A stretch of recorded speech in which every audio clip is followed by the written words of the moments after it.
जय राधा माधव राधा माधव राधे।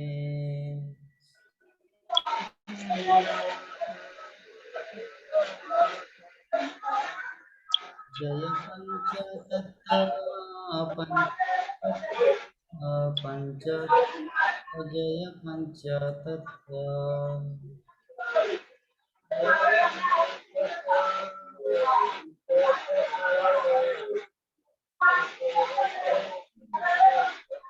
जय गौरनिताय गौरनिताय जय गौरनिताय।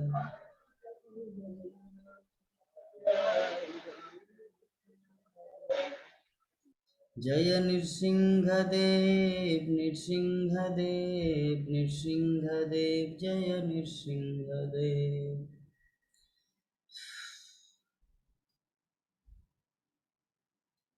जय प्रहलाद महाराज प्रहलाद महाराज प्रहलाद महाराज जय प्रहलाद महाराज। जय जय प्रभुपाद प्रभुपाद प्रभुपाद प्रभुपाद।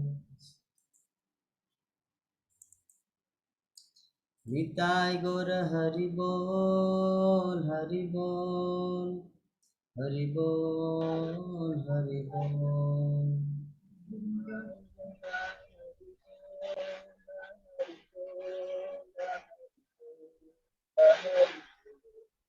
जय हरिनाम संकीर्तन की। जगत गुरु शिल प्रभुपाद की। अनंत कोटि वैष्णव भक्त वृंद की। समवेत गौर भक्त वृंद की। निताय गौर प्रेमानंदे। ज्ञानतिमिरन्धस्य ज्ञानशलाकया चक्षुरुन्मीलितं तस्मै श्रीगुरुवे नमः। श्रीचैतन्यमनोभीष्टं स्थापितं येन भूतले स्वयं मह्यं ददाति शपदान्तिकम्। वन्देऽहं श्रीगुरु श्रीयुतापदकमलं श्रीगुरुन् वैष्णवांश्च श्रीरूपं साग्रजातं रघुनाथान्वितं तं सजीवं साद्वैतं सावधूतं परिजनसहितं कृष्णचैतन्यदेवं श्रीराधा कृष्णपादान् सहगना ललिता श्रीविशाखान्वितांश्च। नमो विष्णुपादाय कृष्णाय भूतले श्रीमते भक्तिवेदांत स्वामी निति नामिने। नमस्ते सरस्वती देवे गौरवाचारिणे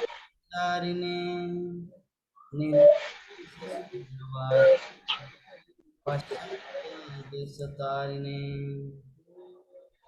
हे करुणा सिंधु दीनबंधु जगतपते गोपिश गोपिका कांत राधा नमस्तुते। तप्त कांचन गौरांगी राधे श्री विश्वभानुसुते नमामि हरि प्रिय। वाञ्छाकल्पतरुभ्यश्च कृपा सिन्धुभ्येव च पतितानां वैष्णवेभ्यो नमः। जय श्री कृष्ण चैतन्य प्रभु नित्यानंद श्री अद्वैत श्री गौर भक्तवृंद। हरे कृष्णा कृष्णा कृष्णा हरे हरे, हरे राम राम राम हरे हरे, हरे कृष्णा कृष्णा कृष्णा हरे हरे, हरे राम राम राम हरे हरे।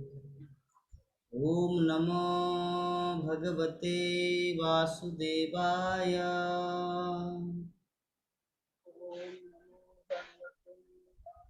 ओम नमो भगवते वासुदेवाय,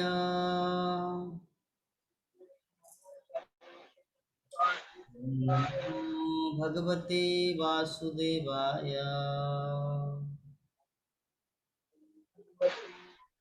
नारायणं नमस्कृत्य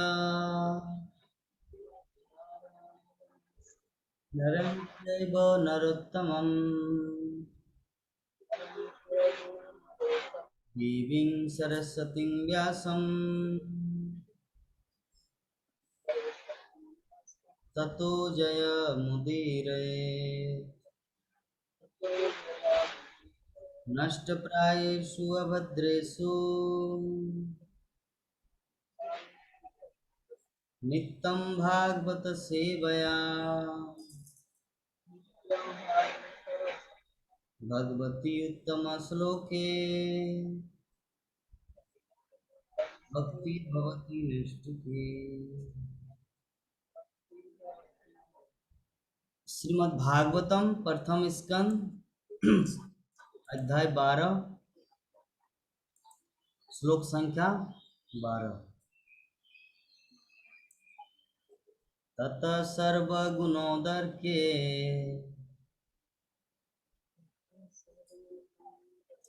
सानुकूलग्रहोदये,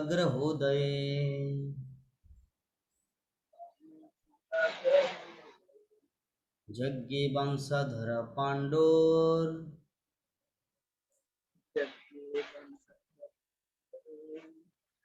भूय पाण्डुरिभोजसा।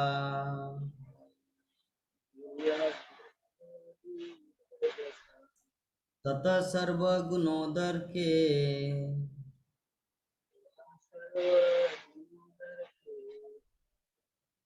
सानुकूलग्रहोदये,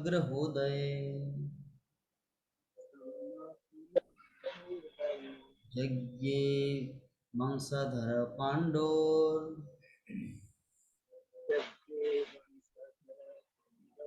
भूय पाण्डुरिभोजसा।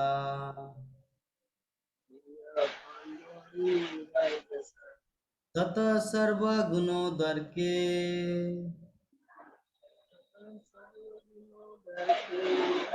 आनुकूलग्रहोदये,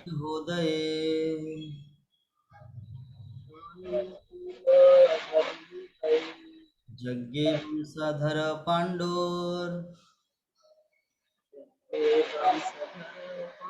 भूय पाण्डुरिभोजसा।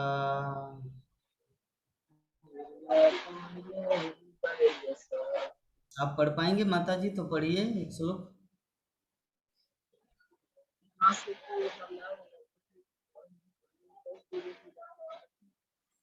ठीक है, आपका आवाज क्लियर नहीं आ रहा तो कोई बात नहीं, अभी आप श्रवण कीजिए आज। हाँ, ठीक है। हाँ। तो तत का अर्थ होता है तत्पश्चात। तो सर्व गुणों दर के, सर्व मतलब सभी, गुण मतलब शुभ लक्षण, उदर के मतलब कर्म से विकसित होने पर, सानुकूल ग्रहोदय, स मतलब सभी परिस्थितियों में, सभी अनुकूल, ग्रहोदय नक्षत्रों का समूह, यज्ञ मतलब जन्म लिया, वंशधर अर्थात उत्तराधिकारी, पांडुर भूय पांडुरी बोजसा, पांडो मतलब पांडु के, भूय मतलब होते हुए, पांडु एव पांडु के समान, एव मतलब जैसे, और ये बोजसा, ओजसा मतलब पराक्रम से। तो बोलने का भाव क्या है? अनुवाद और तात्पर्य कृष्ण कृपा मूर्ति से ऐसी भक्ति वेदांत स्वामी श्रील प्रभुपाद के द्वारा, कि तत्पश्चात जब कर्मशः सारी राशि तथा नक्षत्रों से शुभ लक्षण प्रकट हो आए, तब पांडु के उत्तराधिकारी ने जन्म लिया। जो पराक्रम में उन्हीं के समान होगा। तात्पर्य, जीव पर ग्रह नक्षत्रों का प्रभाव पूरी कल्पना नहीं है, अपितु वास्तविकता है। जैसा कि श्रीमद् भागवत में पुष्टि हो रही है कि प्रत्येक जीव हर क्षण प्रकृति के नियमों द्वारा नियंत्रित होता रहता है। तो ठीक उसी तरह जिस प्रकार नागरिक राज्य द्वारा नियंत्रित होता है, तो राज्य के नियमों का पालन स्थूल रूप से होता है, लेकिन प्रकृति के नियम हमारी मोटी बुद्धि के लिए सूक्ष्म होने के कारण स्थूल रूप से अनुभव नहीं किए जा सकते। जैसा कि श्रीमद् भगवत गीता में कहा गया है 3 नंबर अध्याय श्लोक संख्या 9 में कि जीवन के प्रत्येक कर्म से प्रतिक्रिया फल उत्पन्न होती है, जो हम पर बंधन स्वरूप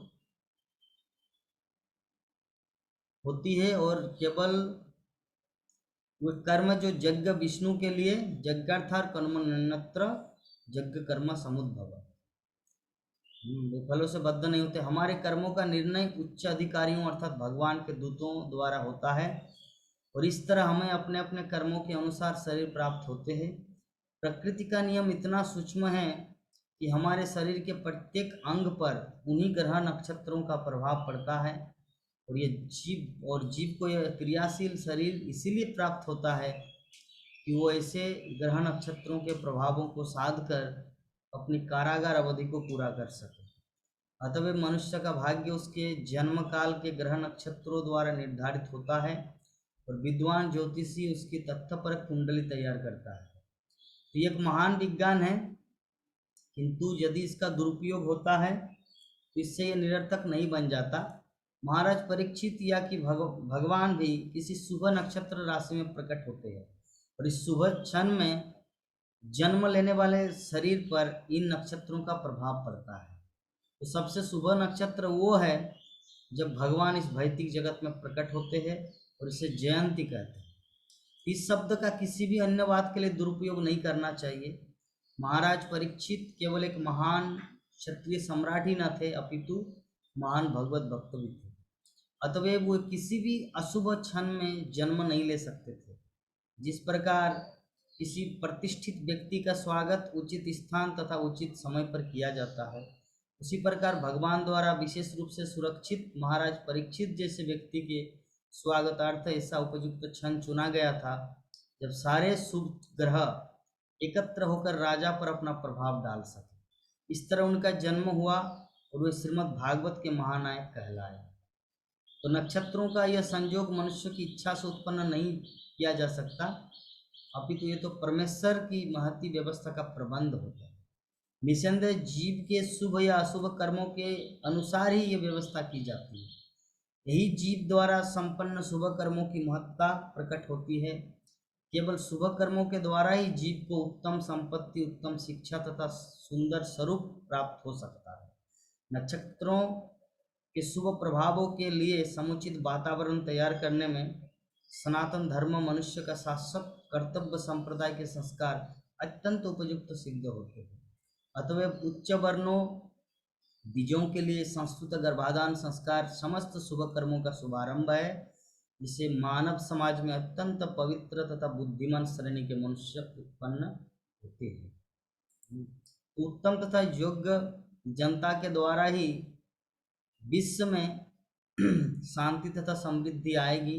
अवांछित तथा इन विषय भोग में लिप्त रहने वाली अयोग्य प्रजा से अशांति फैलेगी, और ये संसार नरक बना रहेगा। इस प्रकार हम लोग आज के जो श्लोक है हमारा श्रीमद् भागवतम प्रथम स्कंद 12 अध्याय श्लोक संख्या 12, इसमें परीक्षित महाराज का जन्म हुआ। तो परीक्षित महाराज के जन्म के साथ साथ कितना कुछ शुभ नक्षत्र प्रकट हो गए, इस संबंध में हम लोग डिस्कस करेंगे। उससे पहले कल जो कुछ हम लोग आलोचना किए थे, जो कुछ डिस्कस किए थे, 3 श्लोक के ऊपर हम लोग पाठ किए थे, 9, 10, 11, 9, 10, 11। तो नंद किशोरी माता जी तो अभी हॉस्पिटल में हैं अपनी माँ के लिए। तो माता जी ने प्रार्थना किया था भगवान से, और मुझको बोले थे कि प्रभु जी कृपा करके आप भगवान श्री कृष्ण से, राधा माधव से प्रार्थना करना ताकि जीवित अवस्था में मैं अपनी माँ को देख सकूं। तो भगवान ने उनकी प्रार्थना को सुने। तो मुझे लगता है कि माता जी को कृष्ण के प्रति प्रेम और भक्ति और ज़्यादा बढ़ा देना चाहिए, क्योंकि कृष्ण उनकी बात को माने। ठीक है। तो चलिए अभी हम लोग शुरू करते हैं हमारे कल के ओवरव्यू का।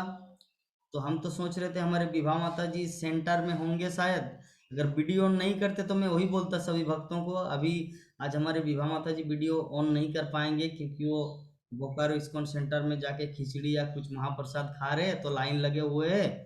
तो भागवतम कथा छूट ना जाए इसीलिए ज्वाइंट भी किए हैं। लेकिन उससे भी माता जी उससे कहीं ज़्यादा अच्छा भक्त निकले कि बोले कि भागवतम को छोड़ के हम कहीं नहीं जाएंगे। तो चलिए हम लोग माता जी से श्रवण करते हैं कि कल की प्रसंग में हम लोग क्या चर्चा किए थे। हरे कृष्ण।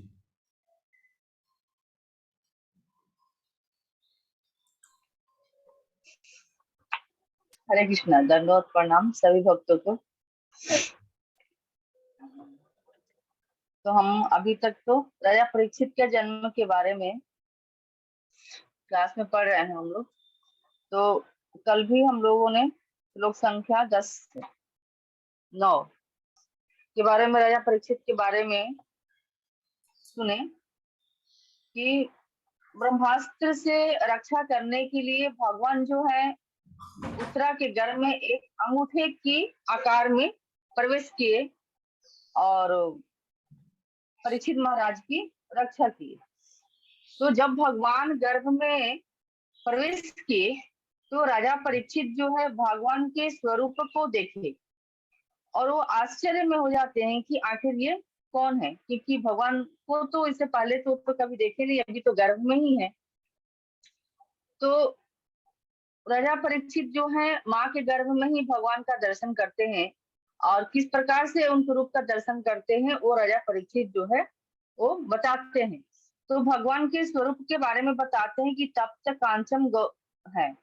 तो तपती हुई जो सोने का जो रंग होता है वैसे भगवान का रंग है। भगवान का स्वरूप का रंग कैसा है? तो सोने के जैसा सुनहरा, जो स्वरूप हमारे अभी कलिकाल में चैतन्य महाप्रभु का है। जो राधे कृष्ण का सम्मिलित अवतार लेकर के हमारा चैतन्य महाप्रभु जो स्वरूप को लेकर के इस कलिकाल में अवतरित हुए हैं, वही स्वरूप राजा परीक्षित ने माँ के गर्भ में भगवान श्री कृष्ण का देखे। उनके कानों में कुंडल है, कुंडल शोभित हो रहा है और श्रीमद्ध है, सभी सर्व से युक्त है और हाथ में गदा है, चक्र है और वो गदा को चारों तरफ घुमा रहे हैं। परीक्षित महाराज देख रहे हैं कि माँ के गर्भ में ही भगवान जो है अपने गदा को चारों तरफ से घुमा रहे हैं। चारों तरफ से घुमाते हुए वो ब्रह्मास्त्र से रक्षा करने के लिए उसको घुमा रहे हैं, ताकि वो ब्रह्मास्त्र जो है राजा परीक्षित को कोई हानि ना पहुंचा सके। इस प्रकार राजा परीक्षित जो है माँ के गर्भ में भगवान का दर्शन कर रहे हैं। उसमें जो एक शब्द परिभ्रांतम करके जो आया है उसका वर्णन जो है हम लोगों ने थोड़ा विस्तार से हम लोग जाने हैं। तो किस प्रकार से भगवान अपने गदाओं को घुमाते हुए राजा परीक्षित के गर्भ में उनको रक्षा कर रहे हैं। तो कहते हैं कि समुद्र मंथन के दौरान जब देवता और असुरों में युद्ध हुआ था तो उसके पश्चात जो समुद्र मंथन हुआ तो भगवान श्री कृष्ण कच्छप रूप लेकर के मथनी के रूप में अवतरित हुए और उनको मथानी बनाया गया। तो उस समय जो भगवान जो घूम रहे थे तो उनको ऐसा महसूस हो रहा था, ऐसा उनको ये बता रहे हैं कि जैसे कोई व्यक्ति अपने शरीर को खुजलाता है तो वो घूमना भी भगवान को शरीर खुजलाने के जैसा प्रतीत हो रहा था। तो दूसरे उदाहरण से हम लोगों ने सुने किस प्रकार से गदा से सुरक्षा कर रहे हैं कि जब रामा अवतार में विश्वामित्र मुनि राजा दशरथ के यहाँ राम और लक्ष्मण को मांगने के लिए गए थे, जब वो युद्ध कर रहे थे तो असुरों ने बहुत उन्हें परेशान कर रहा था। तो उन्हें जब पता चला कि रामा अवतार हो चुका है, दशरथ जी महाराज के घर भगवान अवतार लिए हैं, तो ये असुरों का वध तो वही कर सकते हैं और तो कोई कर नहीं सकता। तो वो दोनों बालकों को मांगने के लिए गए हैं। तो दशरथ जी महाराज बोले कि ये दोनों बड़े प्रिय हैं, हम तो दे नहीं सकते हैं इन्हें, भले हम आपकी सहायता के लिए जा सकते। तो उसमें विश्वामित्र मुनि थोड़ा गुस्साए भी हैं, परंतु फिर दशरथ जी महाराज उन्हें दिए हैं और विश्वामित्र मुनि जल की रक्षा के लिए राम और लक्ष्मण दोनों को लेके आए हैं। जैसे ही लेके आए और यज्ञ को शुरू किया, तो मारिच, सुबाहु और अन्य राक्षसों ने यज्ञशाला में आकर के हड्डियों को गिराने लगे, हड्डियां, मांस, रुधिर वो गिराने लगे, क्योंकि असुरों का काम ही होता है ऋषि मुनियों को शक्ति को छीन करना। क्योंकि ऋषि मुनि को शक्ति मिलता था यज्ञ करने से, भगवान की प्रसन्न करने से, तो वो उनकी शक्ति को छीन करना चाहते थे, इसलिए उन्हें परेशान करते थे, यज्ञ नहीं करने देते। तो भगवान ने बाण मारा और बाण के द्वारा जो यज्ञशाला था उसको ऐसा आच्छादित कर दिया, वो नेट के समान, तो वो जो कुछ भी गिराते थे वो यज्ञशाला में नहीं आता था। तो इस प्रकार से भगवान रामचंद्र जी उनकी यज्ञशाला की रक्षा किए और आगे विश्वामित्र मुनि जो है अपना कार्यक्रम को यज्ञशाला में करना शुरू किए। तो इस प्रकार से हम लोग परिभ्रांतम शब्द का अर्थ समझे। तो इस प्रकार से हम लोग कल की घटना में देखिए कि जब भी भक्त भगवान को पुकारता है तो भगवान स्वयं उसको रक्षा करने के लिए आते हैं या अपने भक्तों के द्वारा उसकी रक्षा करते हैं।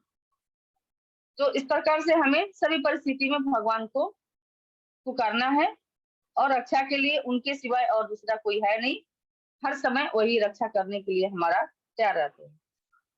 तो ये सब भौतिक जगत में किसी किसी भक्तों को पागल से संबंधित कर दिया जाता है। जो भी हमारे आचार्य लोग हैं ना, उनमें कुछ ना कुछ एक थोड़ा सा यूनिक कार्य करते हैं। जैसे प्रभुपाद जी जो भी थे उनको भी लोग पागल की दर्जा करते हैं। जैसे हम लोग जड़ भरत जी महाराज की कथा बहुत पहले ही सुने थे, प्रभु जी बताए थे। जड़ भरत जी महाराज जब मृग जोनी में आए, फिर दूसरा जन्म हुआ, तो वो समझ गए कि यहाँ पर इस जोनी में, मानव जोनी में चतुराई से भगवान की भक्ति नहीं कर सकते हैं, इसलिए अपने आप को पागल की जैसा कर दिए और इसलिए लोग उनको जड़ भरत जी महाराज का नाम जड़ भरत के नाम से जानने लगे। तो हमको भौतिक जगत में पागल भी लोग बोले तो कुछ ऐसा फर्क नहीं पड़ता, लेकिन हमें आध्यात्मिक जगत में चालाकी से काम करना पड़ेगा। कौन सा चालाकी? तो आध्यात्मिक जगत के लिए हमें भगवान की भजन करना बहुत जरूरी है। यहाँ लोग पागल भी कहे तो चलेगा। तो इस प्रकार से हम लोग देखें कि बड़े बड़े जो विद्वान हुए आज तक से, जो हमारे आचार्य हुए, जिनकी कथा गाथा अभी तक हम सुनते आ रहे हैं, वो लोगों की परवाह किए बिना, लोग क्या कहेंगे वो उसको नजरअंदाज करते हुए वो निरंतर भगवान की भक्ति को करते रहे। तो इस प्रकार से जब राजा परीक्षित गर्भ में भगवान को पहचान नहीं पाए, ये कौन है, इतनी सुंदर छवि, इतने सुंदर पीताम्बरधारी, इतने सुंदर रूप वाले, वो पहचान नहीं पाए क्योंकि इससे पहले तो भगवान का स्वरूप का दर्शन किए नहीं थे।